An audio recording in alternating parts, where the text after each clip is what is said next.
Hi, and welcome to the very first episode of Professor Rox's Inspiration Station. For my very first guest is Tarri Driver, and she is a close friend of mine. She's actually the very first person I met and was my first friend in Nashville when I moved here about 8 years ago. So I'm excited to have her as my first guest. Tarri is an artist. I mean, how cool is that? She does art for a living. So hope you enjoy what Tarri has to share. Welcome to Professor Rox's Inspiration Station, and this is our very first episode. This is Tarri Driver, who I'm with. Good morning. I've asked Tarri to pick like 6 of things, top things that she wishes she would have known as a young adult herself. Steer clear of needy, hangers-on, toxic, demanding people. Surround yourself with people you admire and love and look up to, who inspire you and who make you a better you. My family makes fun of me because I like Joel Osteen. But he, just the other week, he had every once in a while, he'll have just like, a brilliant nugget of info. And he just said, the plants, flowers, whatever,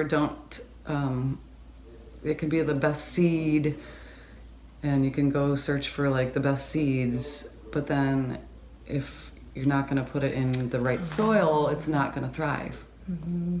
Yeah. I love that. It's I have found it so important to get rid of any friends in your circle who are not supporting you and your passions and desires and, or just who you are and your authentic self. And it just makes such a difference. I mean, I felt that I could not even really thrive and figure out who I was really, my authentic self and the path that I wanted to follow when I had just negative influences around me. It made all the difference. We ended up moving to a different town.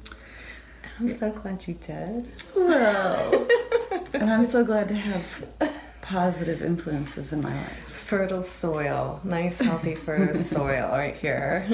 Yes. Let's see. So again, along those same lines, I love how this all just kind of like segues and flows into the next thing. You're brilliant, Tara. Must have been all those years as a therapist. Aw, shucks. So number 3, don't dull or dim your light for the sake of making others more comfortable. Be powerfully, unapologetically yourself. But at the same time, listening is the most important thing. So be powerfully, unapologetically yourself, but don't be a jerk. Yeah. And so I just have to comment on this because it reminds me of one of my all-time favorite quotes by Marianne Williamson. Like, our biggest fear is not that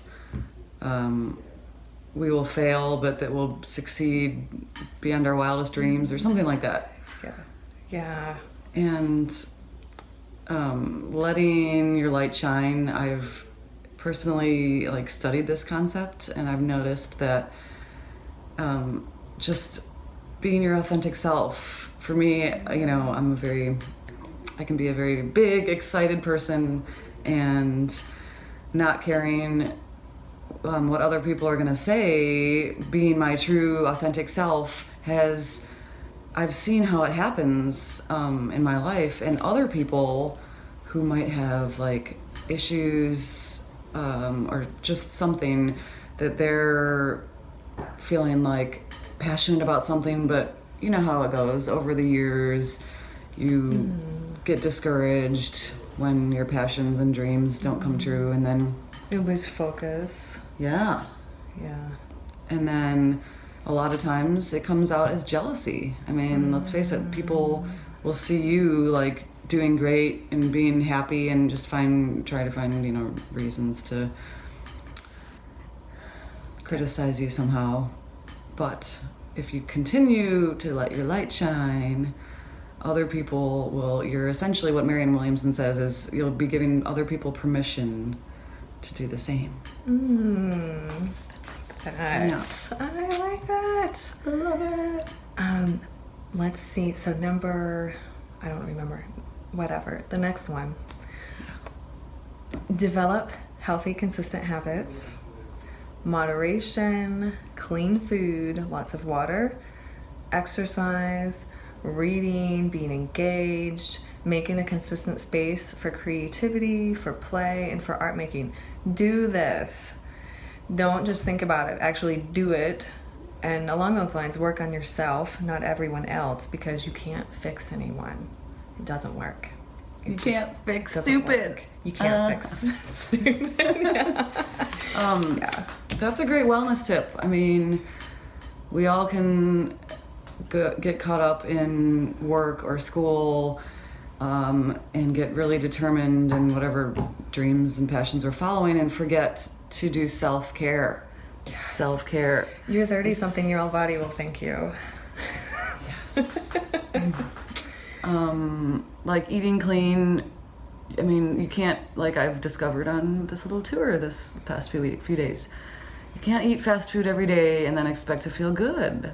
Yeah. Or you can't drink every night and expect to feel good either. Yeah. But I mean, yes, when I was like in college, I was able to drink a lot more. Yeah. But you know, in general, just take care of your body, your physical self. And what was the last thing? Work on yourself, not anyone else. Yes. That kind of like goes with, I like that. Yeah. That should be your motto. Work on yourself. Not everyone Not else. everyone else. Okay. Yes. And then the last one, was it this one? Yeah, that's a good one. She has so many good ones. We had to like cut it down. She's so brilliant. Oh my God. Oh, stop. No. Okay, so the last one, it's impossible to please everyone and to live up to everyone's expectations. You're going to hurt and disappoint others. This is just life and relationships. It's okay. You're not and never will be perfect. This is very free. Amen. Amen. Okay. This is the best one to end on. Yeah. Mistakes are good. You are not perfect. Yeah. And that's okay. It's not a big deal. Not a big deal.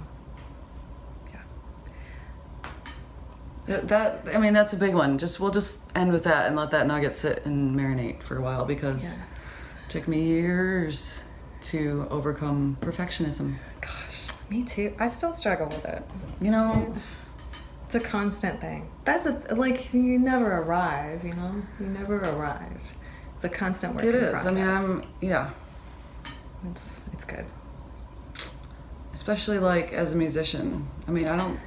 My bandmates and I joke around. We're like, "Hey, I played a flawless show. Darn it, I didn't. I missed a note. You know, whatever in that song."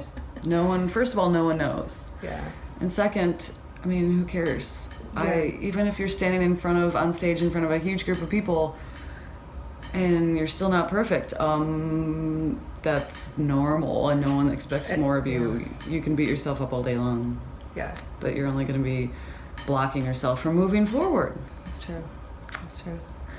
Thank you so much, Tara. Thank you. Thank you. And thank I'm you so guys for excited. listening.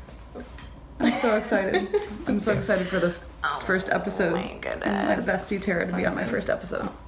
So, we can't have a show without you. So I would love for you to let me know if you want to be interviewed on the show. Even if you don't live in the Nashville area or want to be doing it in person, I use the Zoom app. Ciao!